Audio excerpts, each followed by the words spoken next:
Salam sejahtera, selamat beraktivitas. Semoga hari ini lebih baik dari hari-hari sebelumnya. Dan biarlah kita renungkan firman Tuhan dari Yeremia pasal yang ke-47. Firman Tuhan yang datang kepada Nabi Yeremia mengenai orang Palestina sebelum Firaun mengalahkan Gaza. Beginilah firman Tuhan, lihat air yang meluas mengamuk dari utara menjadi sungai yang membanjiri negeri serta isinya, kota serta penduduknya.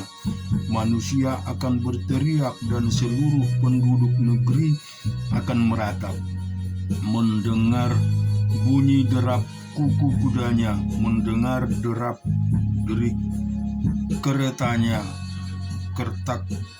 kertuk rodanya. Para ayah tidak lagi berpaling menoleh kepada anak-anak, sebab tangan mereka sudah lemas, oleh karena telah tiba harinya untuk membinasakan semua orang Palestina dan melenyapkan bagi Tirus dan Sidon setiap penolong yang masih tinggal.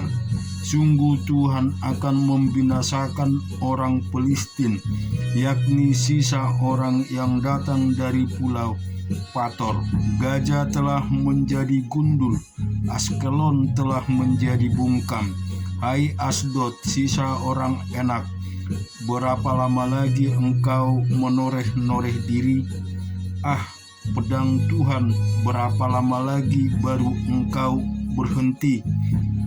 Masuklah kembali ke dalam surungmu, jadilah tenang dan beristirahatlah. Tetapi bagaimana ia dapat berhenti? Bukankah Tuhan memerintahnya ke Askelon dan ke tepi pantai laut? Ke sana ia menyuruhnya. Kita juga merenungkan di Yehezkiel pasal yang ketiga. Firman-Nya kepadaku, hai anak manusia, makanlah apa yang engkau lihat di sini. Makanlah gulungan kitab ini dan pergilah berbicaralah kepada kaum Israel. Maka kubukalah mulutku dan diberikannya gulungan kitab itu kumakan. Lalu firman-Nya kepadaku, hai anak manusia, makanlah gulungan kitab yang kuberikan ini kepadamu, dan isilah perutmu dengan itu. Lalu aku memakannya, dan rasanya manis seperti madu dalam mulutku. Firman-Nya kepadaku, hai anak manusia, mari pergilah dan temuilah kaum Israel, dan sampaikanlah perkataan-perkataanku kepada mereka, sebab engkau tidak diutus kepada satu bangsa yang berbahasa asing dan yang berat lidah, tetapi kepada kaum Israel, bukan kepada banyak bangsa-bangsa yang berbahasa asing dan yang berat lidah, yang engkau tidak mengerti bahasanya. Sekiranya aku mengutus engkau kepada bangsa yang demikian, mereka akan mendengar engkau, akan tetapi kau Israel tidak mau mendengarkan engkau. Sebab mereka akan tetapi kaum Israel tidak mau mendengar engkau, sebab mereka tidak mau mendengarkan aku. Karena seluruh kaum Israel berkepala batu dan bertegar hati. Lihat, aku meneguhkan hatimu melawan mereka yang berkepala batu, dan membajakan semangatmu melawan keterangan hati mereka. Seperti batu intan yang lebih keras daripada batu keteguhkan hatimu. Jangan takut kepada mereka, dan janganlah gentar melihat mukanya, sebab mereka adalah kaum pemberontak. Selanjutnya firman-Nya kepadaku, "Hai anak manusia, perhatikanlah segala perkataanku yang akan kufirmankan kepadamu, dan berikanlah telingamu kepadanya. Mari pergilah dan temuilah orang-orang buangan teman sebangsamu. Berbicaralah kepada mereka dan katakanlah, beginilah firman Tuhan Allah, baik mereka maupun mendengar atau tidak. Maka roh itu mengangkat aku, dan aku mendengar di belakangku suatu suara gemuruh yang besar. Tak kala kemuliaan Allah naik ke atas dari tempatnya, yakni suaranya dari senyap sayap makhluk-makhluk hidup yang menggesek satu sama lain. Dan di samping itu suara gemertak dari roda-roda, suatu suara gemuruh yang besar.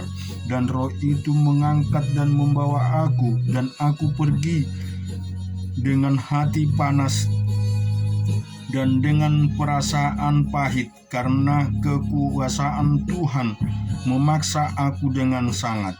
Demikianlah aku datang kepada orang-orang buangan yang tinggal di tepi sungai Kebar di Tel Abib, dan di sana aku duduk tertegun di tengah-tengah mereka selama 7 hari. Sesudah 7 hari datanglah firman Tuhan kepadaku, "Hai anak manusia, aku telah menetapkan engkau menjadi penjaga kaum Israel. Bila mana engkau mendengarkan sesuatu firman daripadaku, perintahkanlah mereka atas namaku. Peringatkanlah mereka atas namaku. Kalau aku berfirman kepada orang jahat, engkau pasti dihukum mati, dan engkau tidak memperingatkan dia atau tidak berkata apa-apa untuk memperingatkan orang jahat itu dari hidupnya yang jahat, supaya ia tetap hidup. Orang jahat itu akan mati dalam kesalahannya, tetapi aku akan menuntut pertanggungan jawab atas nyawanya daripadamu. Tetapi jikalau engkau memperingatkan orang jahat itu, dan ia tidak berbalik dari kejahatannya dan dari hidupnya yang jahat, ia akan mati dalam kesalahannya, tetapi engkau telah menyelamatkan nyawamu. Jikalau seorang yang benar berbalik dari kebenarannya, dan ia berbuat curang, dan aku meletakkan batu sandungan di hadapannya, ia akan mati. Oleh karena engkau tidak memperingatkan dia, ia akan mati dalam dosanya, dan perbuatan-perbuatan kebenaran yang dikerjakannya tidak akan diingat-ingat.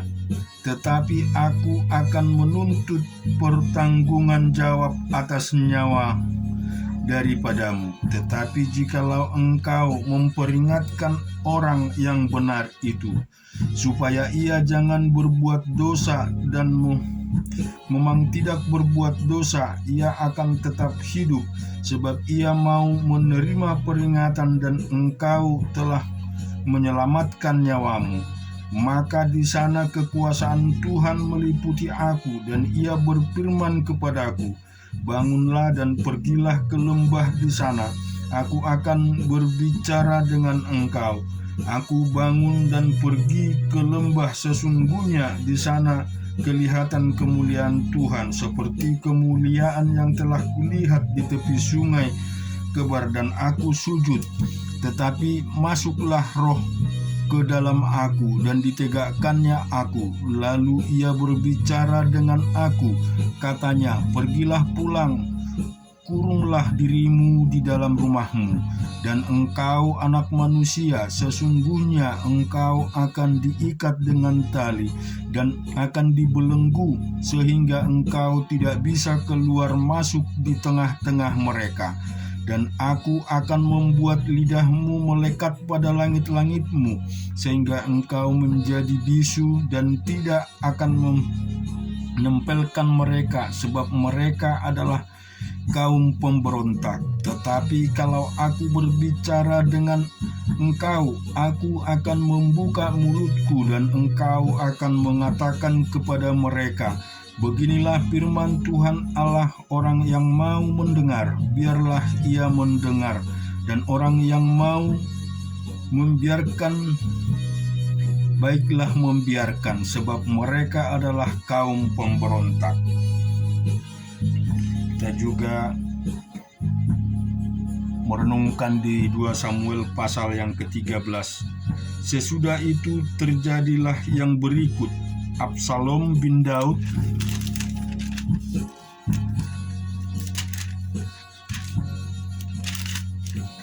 mempunyai seorang adik perempuan yang cantik namanya Tamar, dan Amnon bin Daud jatuh cinta kepadanya.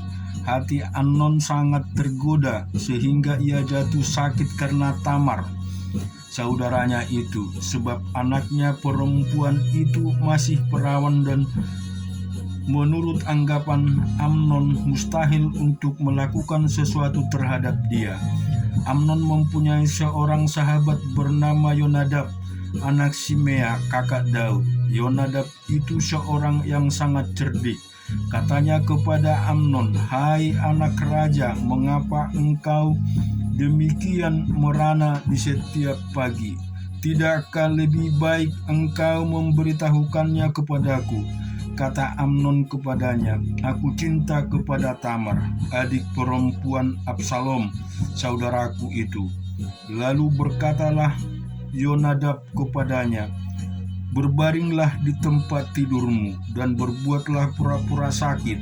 Apabila ayahmu datang menengok engkau, maka haruslah engkau berkata kepadanya, 'Izinkanlah adikku Tamar datang memberi aku makan.' Apabila ia menyediakan makanan di depan mataku, sehingga aku dapat melihatnya, maka aku akan memakannya dari tangannya." Sesudah itu berbaringlah Amnon dan berbuat pura-pura sakit. Ketika raja datang menengok dia, berkatalah Amnon kepada raja, "Izinkanlah adikku Tamar datang membuat barang 2 kue di depan mataku, supaya aku memakannya dari tangannya." Lalu Daud menyuruh orang kepada Tamar ke rumahnya dengan pesan, "Pergilah ke rumah Amnon kakakmu dan sediakanlah makanan baginya." Maka Tamar pergi ke rumah Amnon kakaknya yang sedang berbaring. Lalu anak perempuan itu mengambil adonan, meremasnya dan membuat kue di depan matanya. Kemudian dibakarnya kue itu.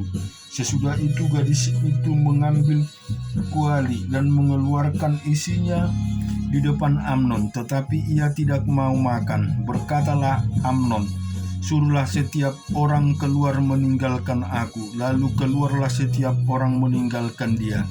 Lalu berkatalah Amnon kepada Tamar, "Bawalah makanan itu ke dalam kamar, supaya aku memakannya dari tanganmu." Tamar mengambil kue yang disediakannya itu, lalu membawanya kepada Amnon kakaknya ke dalam kamar. Ketika gadis itu menghidangkan kepadanya supaya ia makan, dipegangnyalah gadis itu dan berkata kepadanya, "Marilah tidur dengan aku, adikku." Tetapi gadis itu berkata kepadanya, "Tidak kakakku, jangan perkosa aku, sebab orang tidak berlaku seperti itu di Israel. Janganlah berbuat noda seperti itu. Dan aku kemanakah kubawa kecamaranku?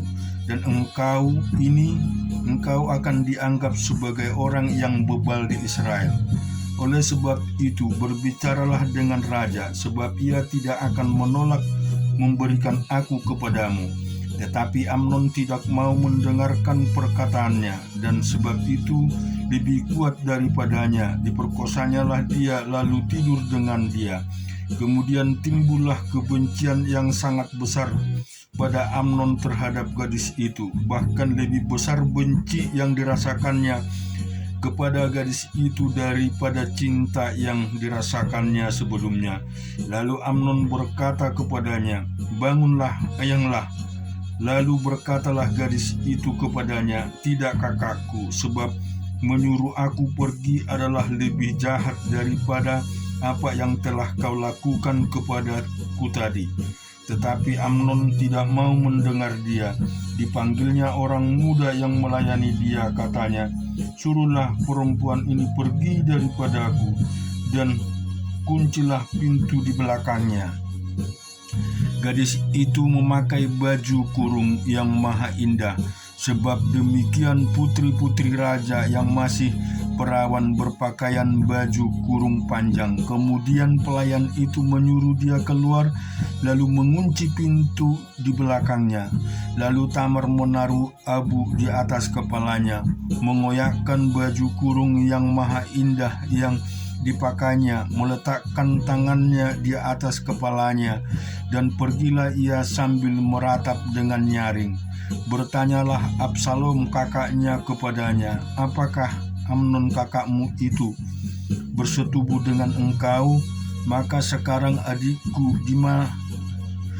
diamlah saja, bukankah ia kakakmu? Janganlah begitu memikirkan perkara itu. Lalu Tamar tinggal di rumah Absalom kakaknya itu seorang diri. Ketika segala perkara itu didengar Raja Daud, sangat marahlah ia. Dan Absalom tidak berkata-kata dengan Amnon, baik tentang yang jahat maupun tentang yang baik. Tetapi Absalom membenci Amnon sebab ia telah memperkosa Tamar adiknya. Sesudah lewat 2 tahun, Absalom mengadakan pengguntingan bulu domba di Baal-Hasor yang dekat kota Efraim. Lalu Absalom mengundang semua anak raja. Kemudian Absalom menghadap raja lalu berkata, hambamu ini mengadakan pengguntingan bulu domba. Kiranya raja dan pegawai-pegawai ikut bersama-sama dengan hambamu ini. Tetapi raja berkata kepada Absalom, maaf anakku, jangan kami semua pergi, supaya kami jangan menyusahkan engkau. Lalu Absalom mendesak, tetapi raja tidak mau pergi, ia hanya memberi restu kepadanya. Kemudian berkatalah Absalom, kalau tidak izinkanlah kakakku Amnon pergi beserta kami. Tetapi raja menjawabnya, apa gunanya ia pergi bersama-sama dengan engkau? Tetapi ketika Absalom mendesak, diizinkannya lah Amnon dan semua anak raja pergi beserta dia. Lalu Absalom memerintahkan orang-orang demikian, perhatikanlah, apabila hati Amnon menjadi gembira karena anggur, dan aku berkata kepadamu, paranglah Amnon, maka haruslah kamu membunuh dia. Jangan takut, bukankah aku yang memerintahkannya kepadamu? Kuatkanlah hatimu dan tunjukkanlah dirimu sebagai orang yang gagah perkasa. Orang-orang Absalom memperlakukan Amnon seperti yang diperintahkan Absalom. Lalu bangunlah semua anak raja itu, mereka menaiki bagainya masing-masing dan melarikan diri. Mereka masih di tengah jalan ketika kabar sampai kepada Daud, demikianlah Absalom telah membunuh semua anak raja, tidak ada seorang pun dari mereka yang lolos. Lalu bangunlah raja, dikoyakkannya lah pakaiannya, dan berbaringlah di lantai, dan semua pegawainya yang hadir kepadanya mengoyakkan pakaian mereka. Maka berbicaralah Yonadab anak Simea, kakak Daud, katanya, janganlah tuanku menyangka bahwa semua orang muda anak-anak raja itu telah dibunuh, hanya Amnon yang mati, sebab hal itu telah terlihat pada air muka Absalom sejak Amnon memperkosa Tamar adiknya. Jadi janganlah tuanku raja menaruh pikiran dalam hatinya bahwa semua anak raja itu sudah mati, sebab hanya Amnon yang mati. Absalom melarikan diri ketika orang yang berjaga-jaga melayangkan pandangan, maka terlihatlah olehnya sejumlah besar orang datang dari jurusan Horonaim sepanjang sisi pegunungan. Berkatalah Yonadab kepada raja, lihat anak-anak raja datang, benar seperti kata hambamu ini. Baru saja ia habis berkata, datanglah anak-anak raja itu. Mereka menangis dengan suara nyaring. Juga raja yang semua pegawainya menangis dengan amat keras. Absalom telah melarikan diri dan telah pergi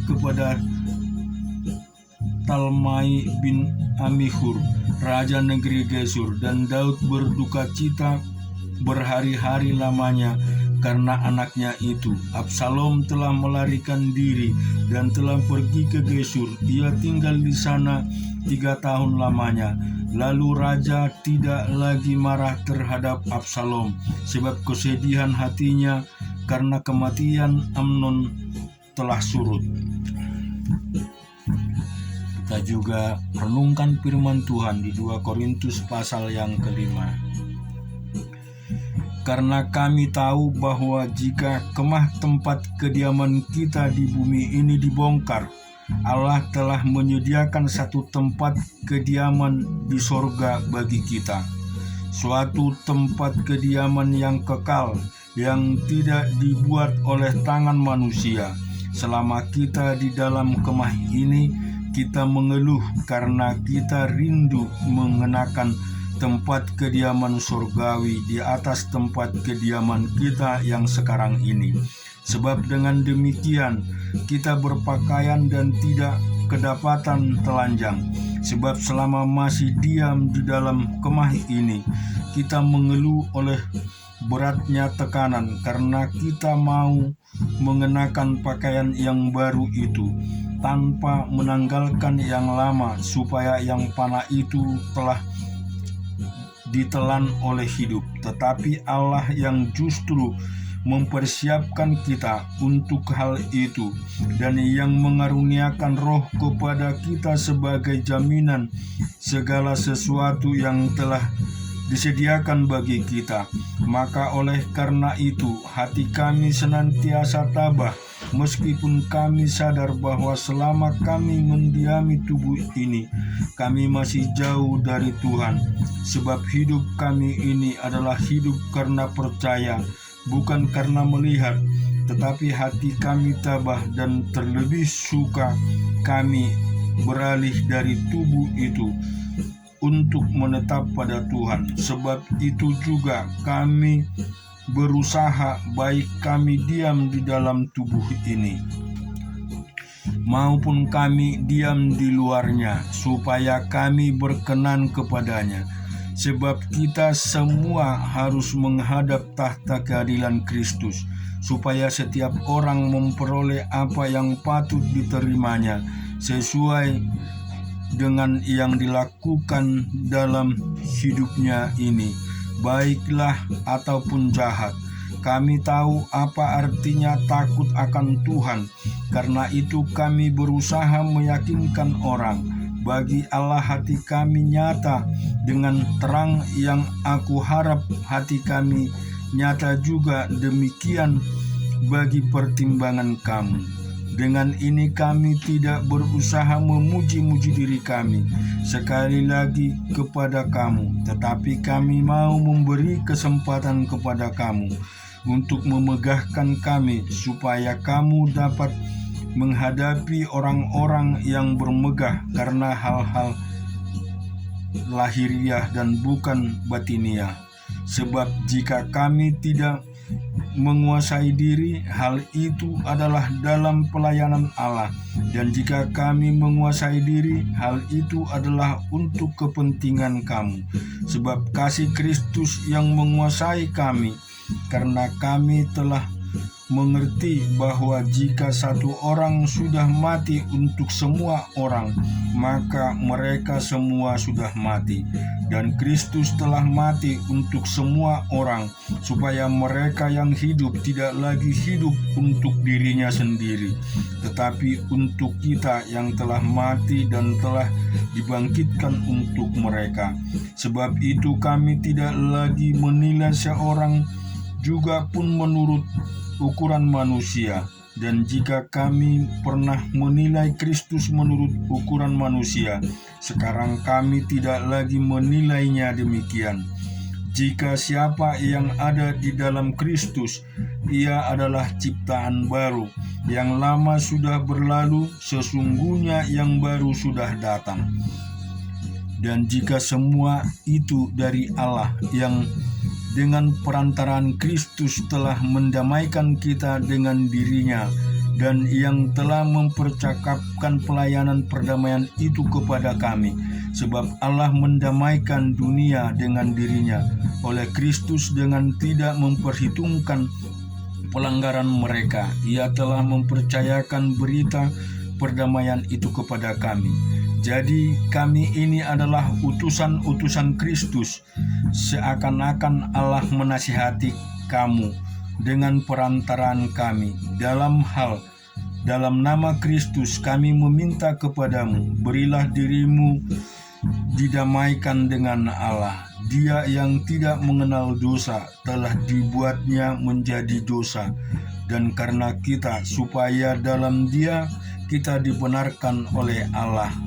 Amin. Biar kiranya firman Tuhan meneguhkan hati pikiran kita dan memberkati kita semua. Amin.